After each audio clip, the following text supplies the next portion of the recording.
Certo, pessoal. Agora, para a gente finalizar o nosso curso sobre ponteiros, a gente vai ver ponteiros para função e ponteiros para ponteiros.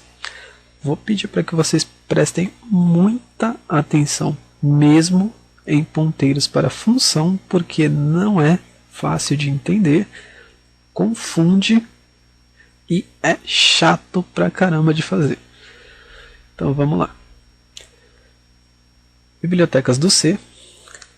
E como eu disse na última videoaula para vocês, os ponteiros para funções, eles têm basicamente a finalidade de passar uma função como parâmetro para outra. A gente vai entender isso aqui mais abaixo. Ó. Até aqui sem novidade, eu tenho dois protótipos de função. Ambas são do tipo inteiro.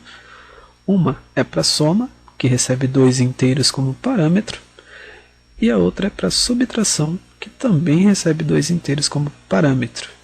A implementação delas está aqui. A soma, quando receber seus dois inteiros, retornará a soma deles. E a subtração, quando receber os seus dois inteiros, retornará a subtração. Bacana? E aí aqui vem as novidades. Ó. Isso daqui é uma espécie de apelido que eu crio, uma espécie de atalho que eu crio para uma função qualquer que eu tiver no meu programa. Isso daqui também é chamado de alias. É um apelido, é algo para facilitar também a utilização da minha função. Da mesma forma que a gente viu o typedef lá para struct, isso daqui é uma forma de facilitar a utilização da função. Bacana? Então, tipo da função, aqui ó, o ponteiro, né, com o nome dele, o nome do atalho, do alias, os parâmetros que a função recebe e o nome da função. Tá? Então eu fiz um atalho para a função de subtração, chamada subtrair. Legal? Aqui eu tenho uma outra função, um outro protótipo de função, chamado operação, de uma função chamada operação, que além de receber dois inteiros como parâmetro, também recebe uma função do tipo inteiro que receba dois inteiros como parâmetro. Não entenderam? Então tá. A função que ele aceita aqui, ó, vamos voltar aqui. A minha função, ela aceita dois inteiros como parâmetro. Se eu tentar colocar algo aqui diferente de um número inteiro, meu programa dá erro, não dá? A mesma coisa serve para a função. Se eu tentar chamar aqui, dentro dessa função, uma outra função que não seja inteira e que não possua dois inteiros como parâmetro, ele vai dar erro da mesma forma. Então, para eu poder chamar uma função aqui dentro, ela tem que ser do tipo inteiro e tem que receber dois inteiros como parâmetro. Ok? No caso, qualquer uma dessas duas aqui se encaixa, porque são do tipo inteiro e recebem dois inteiros como parâmetro. E aí, antes de ver a implementação dela, a gente vai entrar aqui no int main. No meu int main eu tenho duas variáveis do tipo inteiro, i e j. Elas não são alias, não são atalho, não são nada. Só são variáveis que vão armazenar números inteiros. Só isso. O i vai armazenar o que eu fizer aqui na operação. No caso, eu quero fazer a soma desses dois números aqui. Então a minha função somar vai receber estes dois números como parâmetro. Como isso, Eric? Então vamos lá. Em operação, eu passo o primeiro número inteiro, o segundo número inteiro e uma função que receba dois inteiros como parâmetro e seja do tipo inteiro. Vamos estudar aqui ó, a função de operação. Ela recebe dois inteiros, tenho lá né, o 7 e o 5, e recebe uma função que seja do tipo inteiro e receba 2 inteiros como parâmetros. Somar. Somar é do tipo inteiro e recebe 2 inteiros como parâmetro.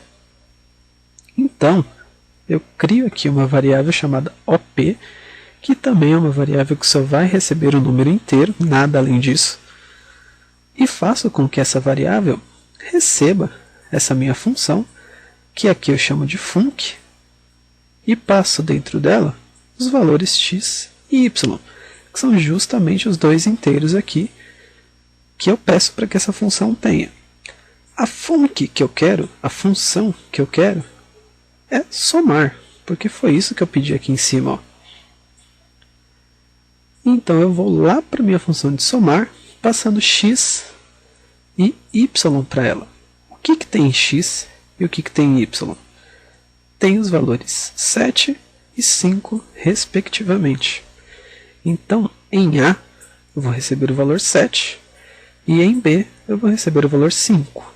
Retornando 7 mais 5, 12. OP vai passar a valer 12. E quando eu retornar OP, eu estou retornando 12 para a minha variável I. Ok? A mesma coisa na J aqui, com a diferença de que eu não chamo a minha função pelo nome original, eu chamo pelo atalho, pelo apelido, pelo alias dela, que é sub, né, que eu criei aqui. E eu passo I, que eu já tenho aqui o valor 12 dentro de I. Então a operação desta vez vai receber 20 e o 12 e vai chamar a função de subtração. Então aqui, ó, 20 em x, 12 em y, e eu quero a função de subtração. Vou então aqui, OP vai chamar a função de subtração, passando 20 e 12 como parâmetro. Chamei a função de subtrair, passando em A 20 e em B 12. 20 menos 12, 8. Quando eu retornar OP, vai estar valendo 8 em J. Então, I tem 12, J tem 8. Então aqui eu faço um printf, 7 mais 5 igual a 12. Ele vai mostrar aqui o que eu tiver em I. E aqui eu retorno printf 20 menos I e mostro J. Então ele vai mostrar aqui pra gente 20 menos 12 igual a 8. Bacana? Então vamos executar esse programa. Se vocês não entenderam, voltem o vídeo para poder entender, tá? É bem chato mesmo, é bem complicadinho de entender. Mas depois que você pega o jeito, não assusta não, tá bom? Então aqui, ó, 7 mais 5, 12, 20 menos 12, 8. Exatamente como nós vimos lá nos nossos protótipos, exatamente da forma como a gente estudou, ok? Tudo normal, tudo sem novidade. É um pouquinho difícil mesmo no começo, mas depois vocês pegam o jeito, tranquilamente. Agora, também tenho aqui um programa usando as funções do C++, biblioteca do C++, que eu não mudei muita coisa, tá? Normalzinho aqui, ó. Podem ver, sem muita novidade também. Quem quiser copiar, quem quiser fazer também, pode fazer. Daí a gente vai ver algo que é um pouco mais fácil, que são ponteiros para ponteiros.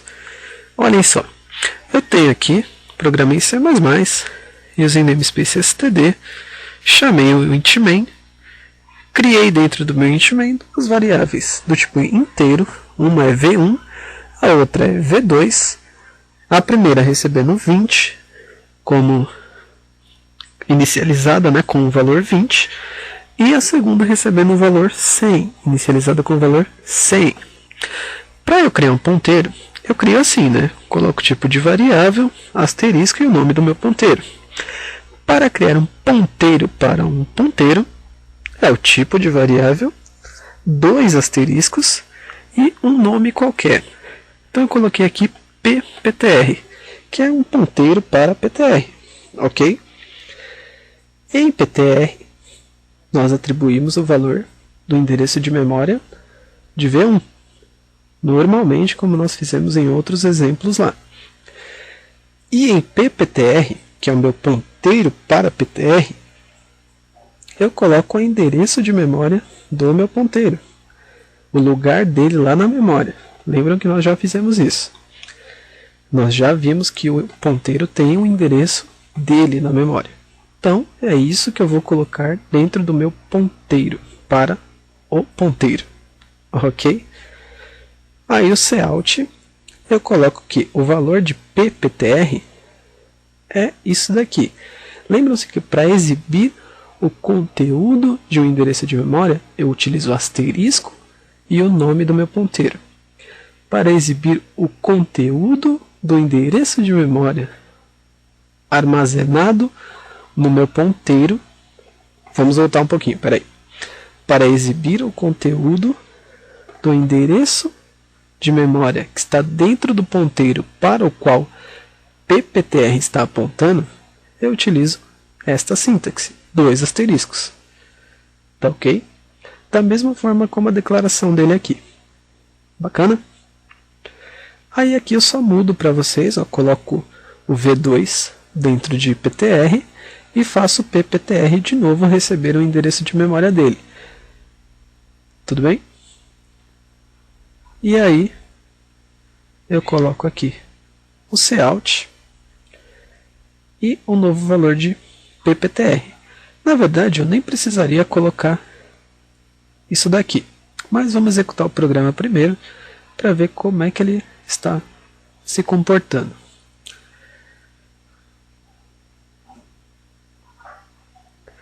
Ok. O valor de PPTR é 20, porque era o valor de V1. Coloquei o endereço de memória de V1 dentro de PTR e fiz com que PPTR apontasse para o endereço de memória de PTR. Sendo assim, colocando aquela sintaxe asterisco asterisco PPTR, eu consigo obter o valor do endereço de memória apontado por PTR. Tudo bem? Da mesma forma, também consigo obter o valor de PPTR quando eu atribuo o endereço de memória de V2 a PTR, utilizando a mesma sintaxe. Tudo bem? Agora vamos ver aqui, se eu comentar esta linha, se ele vai se comportar da mesma forma. Porque, afinal de contas, o endereço de memória de PTR não mudou. Então vamos lá. Compilar e executar. Ele também se comporta da mesma forma. Tudo bem? Então eu não preciso, sempre que eu atribuir um outro endereço de memória a PTR, colocar que PPTR receba este endereço de memória de PTR de novo. Porque o endereço de memória que eu estou colocando em PPTR é o endereço de memória de PTR. E este não mudou. O que mudou é o endereço de memória apontado por PTR. Tudo bem? Então é basicamente isso aqui que a gente vai ver. Bem rapidinho mesmo, só para vocês terem uma noção. A gente também tem aqui em C, mudando apenas algumas poucas coisas aqui, sem muita novidade também. Bom, eu espero que essa série de videoaulas tenha ajudado vocês a entenderem melhor o assunto ponteiros e que vocês não fiquem mais tão assustados quando virem ponteiros ou acharem que é muito complicado mexer com ponteiros. Vocês acabaram de ver que não é tudo isso, que não é tão complicado assim. Tá certo?